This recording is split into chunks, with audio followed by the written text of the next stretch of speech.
On this episode of the Founder Podcast, we're going to teach you guys how to build out your own accountability chart for your business. Now, you might be thinking, Levi, Chris, come on. I've built out organization charts for my company before in the past. What's the big deal? Well, there's a big difference between an accountability chart and an organization chart. A lot of the times as you're building and growing your business, you might be thinking, well, I'm going to put this org chart together based around what people I currently have.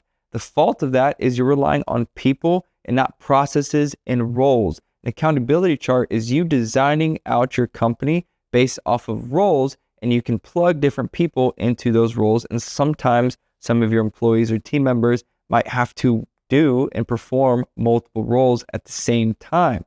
The other cool thing about having a great accountability chart is being able to apply that as a recruiting tool. With a really well thought out accountability chart, you can then leverage this for recruiting opportunities to show different growth and paths of growth within your company. So that's all going to be discussed on this episode of the Founder Podcast. First off, we are going to dive into what you probably commonly refer to as your org chart, but what we like to refer to as our accountability chart. The org chart is interesting. It's usually one of the foundational things that is really screwed up about most organizations. Typically what you have, so we're going to jump on over here to the iPad.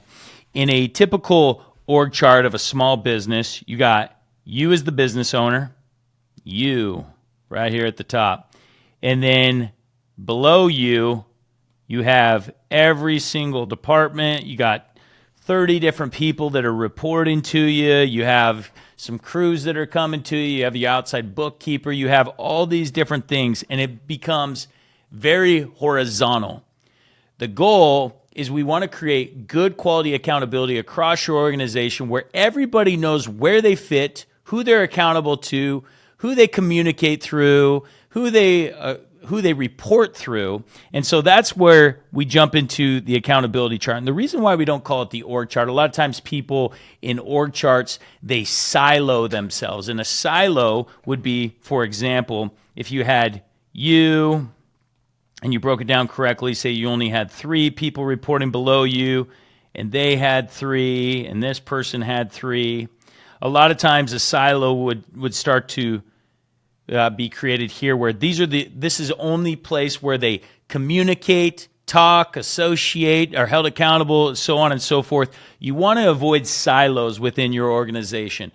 What you do want to encourage is open communication across all channels, all departments, everything that's going on within your organization. You want good open communication, but within your accountability chart right here in this line, that is where you want to create accountability, and that's the reason why we have called it accountability. This is where direction is given, and people are held accountable to their productivity, to their key performance indicators, or more commonly referred to as KPIs. You're going to hear me in this section talk a lot about KPIs. That's what I'm referring to, is a key performance indicator, something that indicates that I am performing or doing my job well.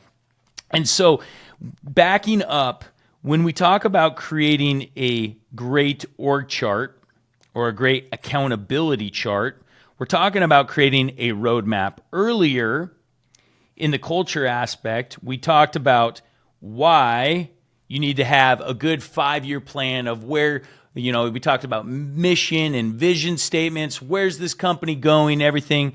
The accountability chart ends up being your roadmap of what you're trying to create. So what you need to do, this is a practice. I need you to pull out a piece of paper right now, and I need you to draw, what does my accountability chart look like right now? So accountability chart right now.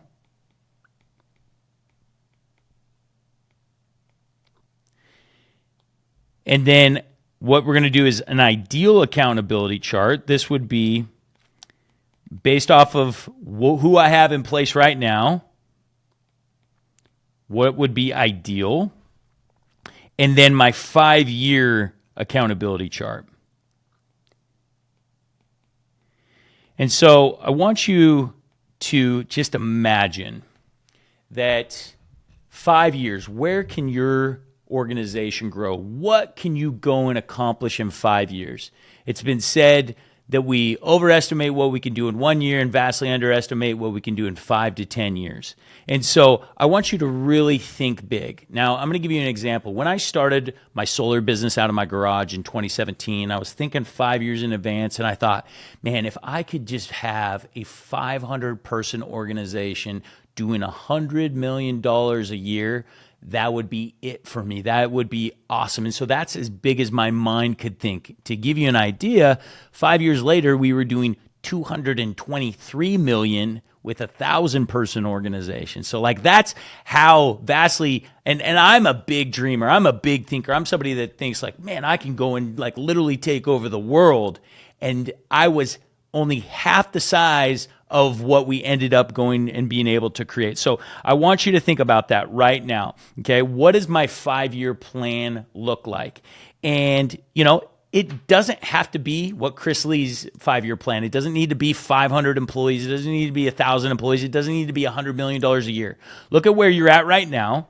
Say you're at $5 million a year or wherever you're at. What is the kind of growth that you would like to experience over the next 5 years? Is it 25% CAGR? CAGR is the compound annual growth rate. So 25% a year. If I took 5 and I grew by 25%, I would be at 6.25, and then I grew by 25% from there, which would be me at like 7.75 or somewhere around there, or close to 8. And from there, I'd go to 10, and then 10, I would go to 12.5, and 12.5, I'd go to whatever that ends up being. And so think about what kind of growth you want to experience. What would be a picture perfect revenue amount? Because from revenue, we're going to be able to back into what this accountability chart will look like. What does my roadmap need to look like to be able to accomplish that 5 years from now? And so think as big as you possibly can. Is it 20 million? Is it 100 million? Let's use 100 million as an example. Okay. So here we are. We're currently at 5 million in annual revenue, and we want to go to 100 million. Now, what you want to do is back into how you build out this perfect accountability chart. But before we build this perfect accountability chart, it is important that we understand what I refer to as the law of management, as I'm underlying here on the iPad. The law of management says that any one person can manage between 3 and 8 people. And the reason why there is a range is the lower level the people. So if like you are a manager and you have technicians, whether they are installers or service people or sales reps or lead generators or, account technicians or whatever they may be, one person can manage 8 lower level people. And then the further that you go up the accountability chart, the less amount of people that you should be managing, all the way to the top, where the top guy in the organization or gal in the organization like yourself, say you're the CEO, you should have 3, 4, max 5 people that report directly to you. And so this is the law of management that you have to stay in, that no one person should be managing more than 8 people, and a lot of times needs to be erring on the lower side. And the reason for that is that you just don't have enough bandwidth and energy to be able to hold that many people accountable. And now you're probably thinking, man,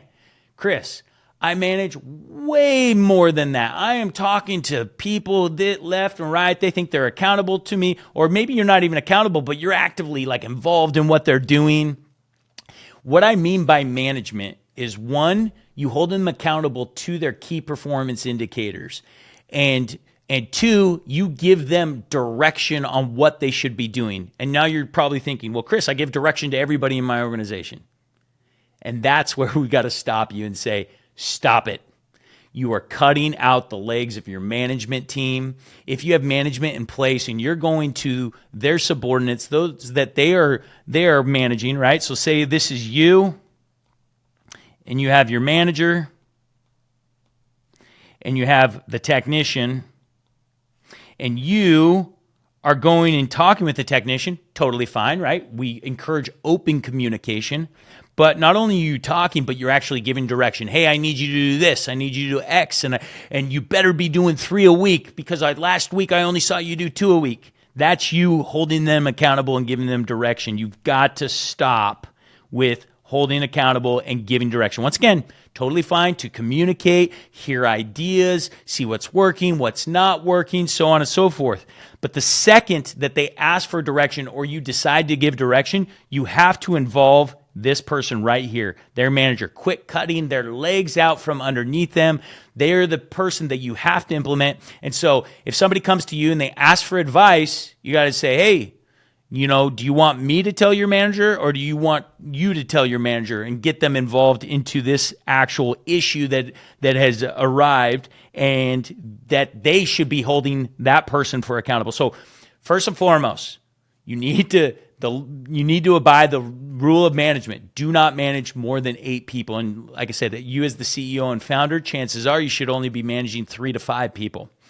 And that goes all the way down the organization. Second, quit cutting out the legs, and your management team needs to be trained. For mid-level managers that have managers below them, they need to be trained the same exact way. Okay, so understanding the law of management. Now what I'm going to start is build out my sales side. So any good organization is going to have, you're going to have an integrator, somebody that integrates.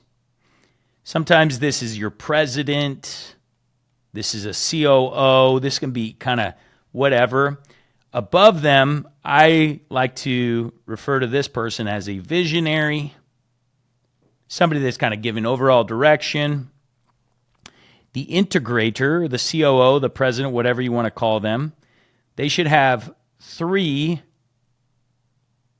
people below them. You got sales and marketing. You have ops, and you have finance. Some of this may be outsourced, depending on how big you are. Maybe you're outsourcing your sales and marketing. Maybe you're outsourcing your finance, whatever. This is the structure that you're going to use. And so when we talk about building the structure backwards, you want to start with the sales and marketing, because if you have a goal of 100 million, it's easiest to be able to determine how many salespeople that you need based off of how much revenue per rep can be generated. In our industry, we know that 1 rep should generate about 2.5 million per rep. Okay, so if 2.5 million per rep is generated, how many reps do you need? That would equal, I need 40 sales reps. And depending on your model, maybe you're using a setter closer model. A setter would be your marketing, somebody that goes out and knocks doors or qualifies cold leads or whatever it may be. And the closers would be these salespeople. And some people actually do like a setter closer in one. And so maybe you need twice as many people, right? Maybe you need 80 sales reps in that type of sense. Okay, so it really depends, like the kind of structure, the kind of go-to-market strategy that you have with your sales and marketing. So those are really your 2 choices. Do I want a setter-closer model, or do I want a closer that literally manages everything from the initial interest all the way to the close? And that's a decision that you have to make. So let's go back to the 40 rep example. Knowing that the law of management says 3 to 8, I need at least 5 teams. Okay, so 5 teams. Each team is 8 reps. And then above those teams would be a region. And I would say a region should be 2 to 3 teams. So call it 2 regions. And then, maybe a VP of sales and marketing. Not only is the VP of sales and marketing managing the regions, but he's also managing a director of marketing,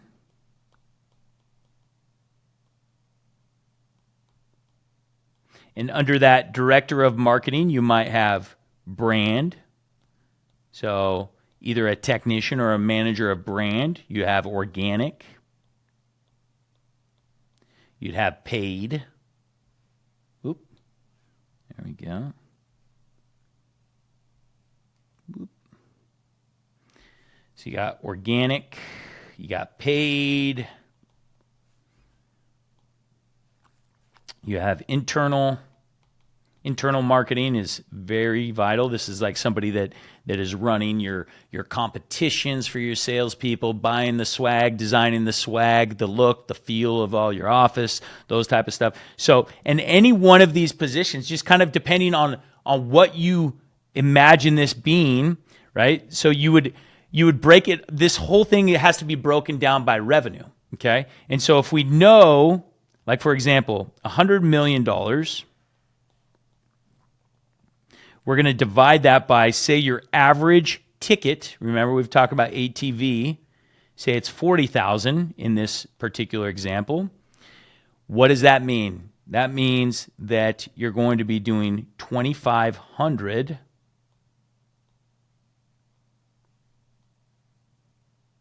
installations of your particular product, right? 2,500 times 40,000 equals 100 million. So then you break it down by crews, which is going to be in the ops. In the whole thing, so same thing for marketing. Marketing would be like, okay, how much can one person manage for paid advertisement? And how much do we know? So each system costs us, say our CAC equals $1,500. We'd say $1,500 times 2,500 systems, whatever that number is. Let's break out our calculators here. This is our most incredible offer yet. I'm going to give you instant access to the Next Level Home Pros course that teaches you sales, marketing, processes, culture, improving your offer, and so much more. On top of that, you're going to get real recorded videos of our weekly consulting calls with myself and my team from our premier group with real questions from real home service pros. You'll be added to an exclusive community filled with other business owners just like yourself. This gives you the opportunity to connect and network with other business owners with the ability to collaborate, share ideas, and even partner up with. That's not all. You'll be able to receive early access to all of our hosted in-person events like workshops and masterminds to make sure that you can actually secure your tickets before we ever release it to the public. If you want to try this all for $9, just simply click the link below.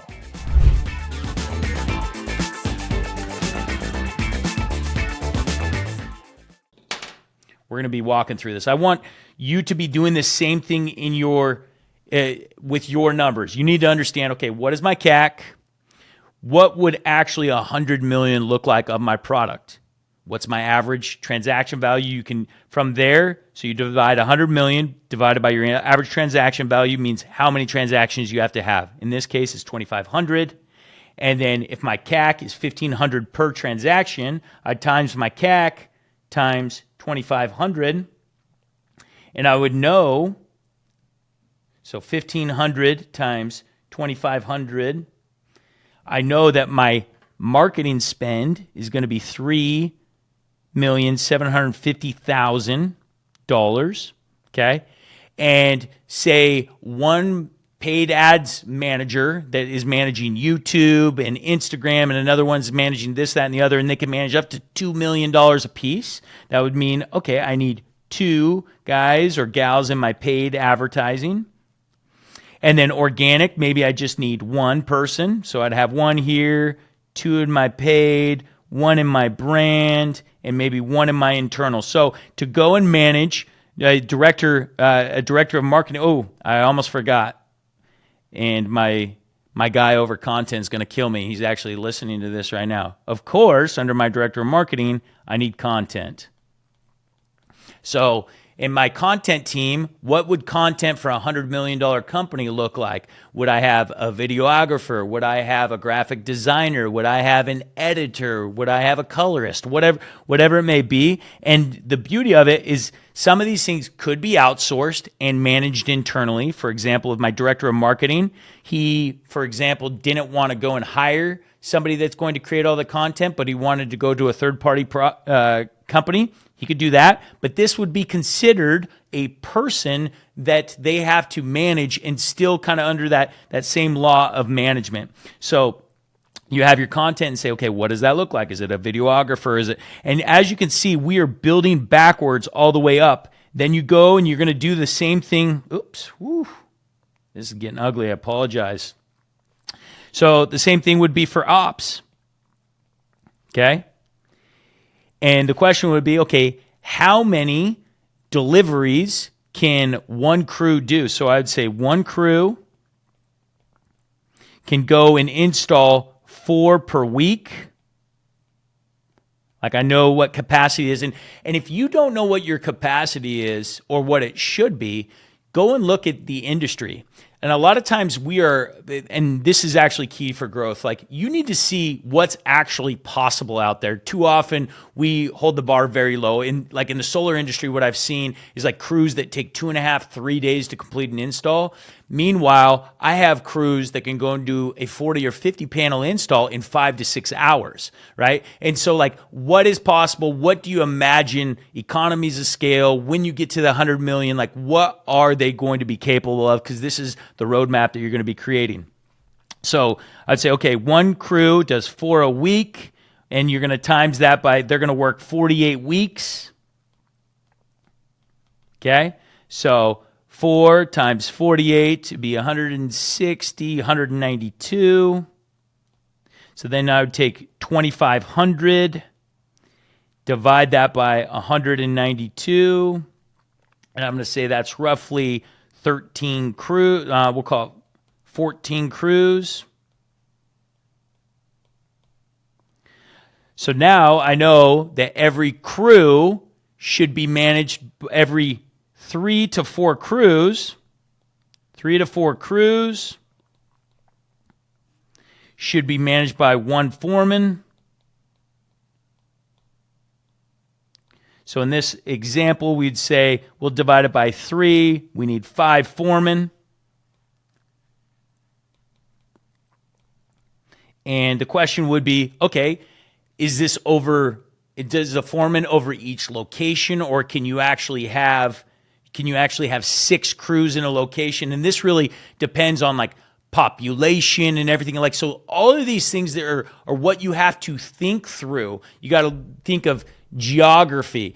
What's the population? How much saturation can one area handle? Is it 200,000 people? Is it 1 million people? What is your runway in which you can plan to be able to service one particular area? And so like all these factors have to go in, and this is it's a long process and by no means easy. And frankly, that's the reason why most companies aren't growing, because they're not willing to go through this type of process. But I know you're committed because you paid for this course. And so I need you, your assistant, and your management team to go through this exercise and properly build this out. Okay? So say you decide I can have max 2 foremen in a location. So I'm going to say 3 locations. And every location has to have 1 warehouse manager and 1 admin. Okay, so now what I'm able to do, I can go and build my ops backwards. Okay, so I have maybe a VP of ops,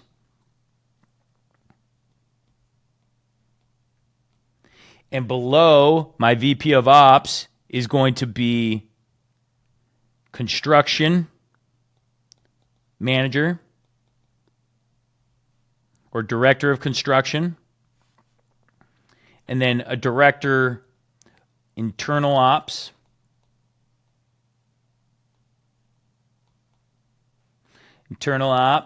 sometimes in the construction world, this is maybe pre-con or whatever you want to call it. So from my director of construction, I know that all of the foremen are going to, maybe you make the decision that foremen actually report to the warehouse manager. So we know that there's going to be 3 warehouses. So warehouse manager, same thing. Under each warehouse manager is going to be foreman.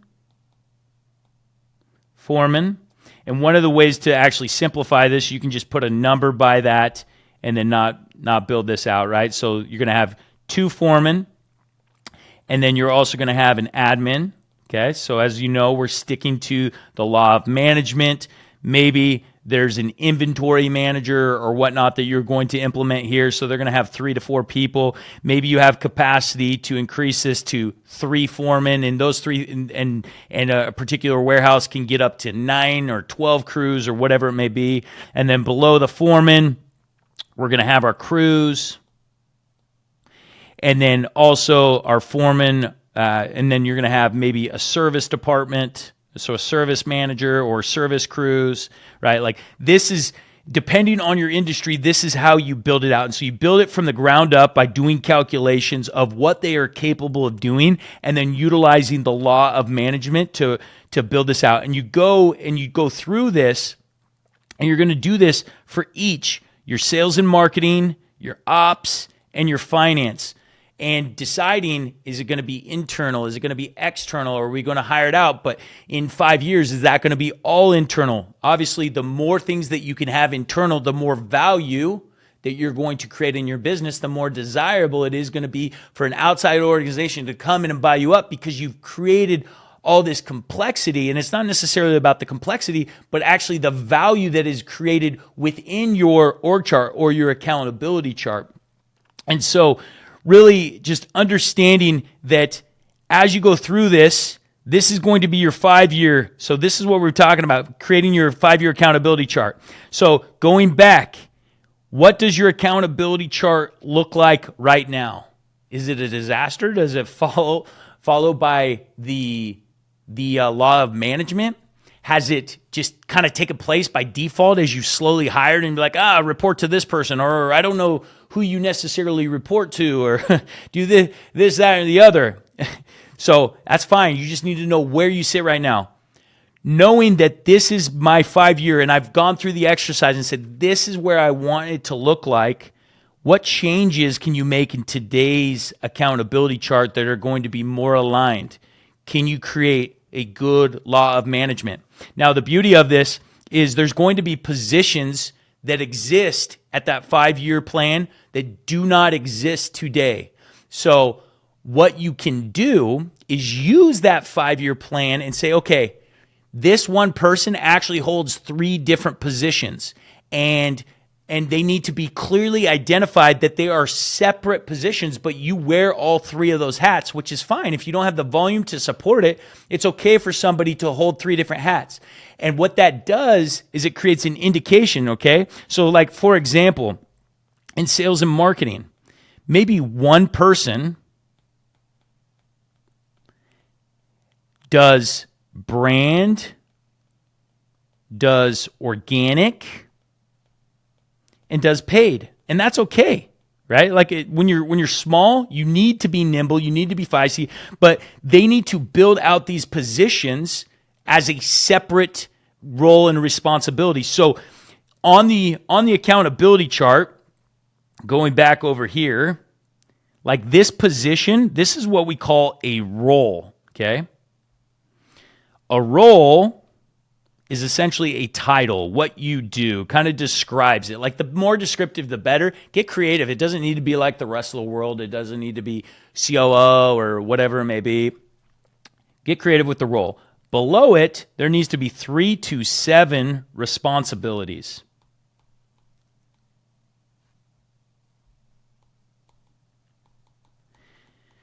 And a responsibility is, what does this, for somebody to go and do their job, what do they need to do? Like, so if it was, for example, paid advertising, it would be create new ads, structure a campaign, launch a campaign, analyze campaign, kill campaigns that aren't working, promote campaigns that are, right? These are different responsibilities that could exist underneath the paid role.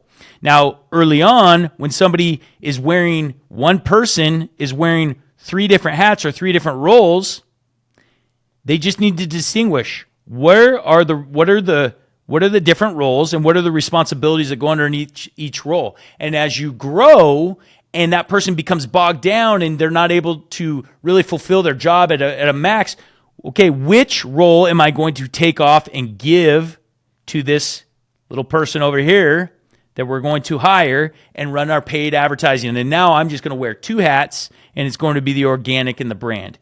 And so going back, every single role needs to have 3 to 7 responsibilities. With that role, there needs to be 2 to 4 KPIs. And what is a KPI again? Key performance indicators. What this is a definition of winning. Okay, what does it look like in this particular role? So let's keep using paid advertising. Okay, so you would, as the manager, and here's the crazy thing is like, you can hire people to go and build this stuff out, but ultimately it's your responsibility. You either need to like closely monitor how it's done. This is the work. When we talk about working on the business and not in the business, this is the on the business work. You're probably tying yourself up in like doing things out in the field or actively managing people or whatnot. This is the kind of work that you need to be doing, actively defining what does it look like for this role to win. And like, for example, on this, it would be, okay, campaigns launched, and you could be like over certain time frame, right? Maybe that's how you say this person is winning. I would say if it's paid advertising, CAC, over time frame. So cost of acquisition over this week, this month, this quarter, right? Like that is big. And obviously they play one part of this role, but the sales team plays another part, right? Closing rate and so on and so forth. It also be leads generated.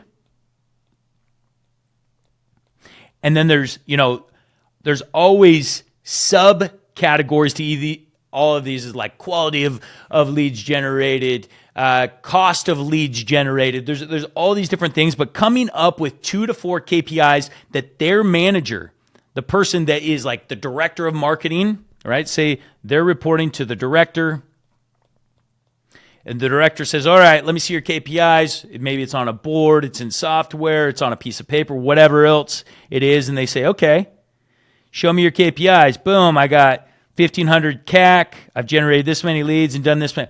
Bravo, okay, you're winning. This person that's running this role needs to understand, am I winning or am I losing?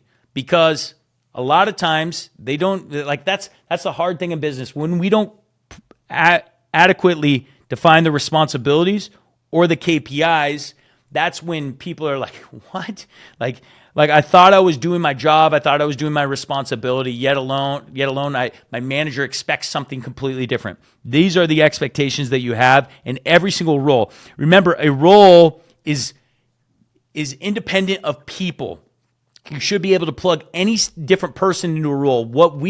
Another mistake that we make as business owners is we try crafting a role around this type of person. Well, they're really good at this and they're really good at that. Let's kind of define a role. Like, no, what does your ideal role look like in your accountability chart? And then is this person the right person?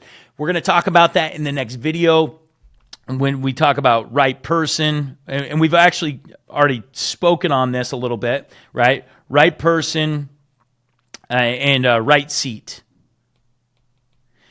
But then diving deeper, we're going to talk about SOPs, standard operating procedures to actually fulfill on this responsibility.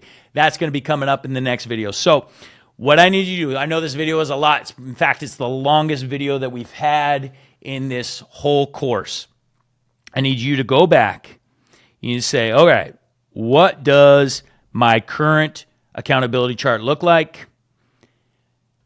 What do I want my 5-year accountability chart to look like? I'm going to work backwards. I'm going to use my executive team. So, pause this thing, go back. It's going to be incredible. What does that look like ultimately? And then today, what does my ideal accountability chart look like? How do those merge? Where's the roadmap? Then go through, start defining roles. Start defining roles of each in the accountability chart, 3 to 7 responsibilities.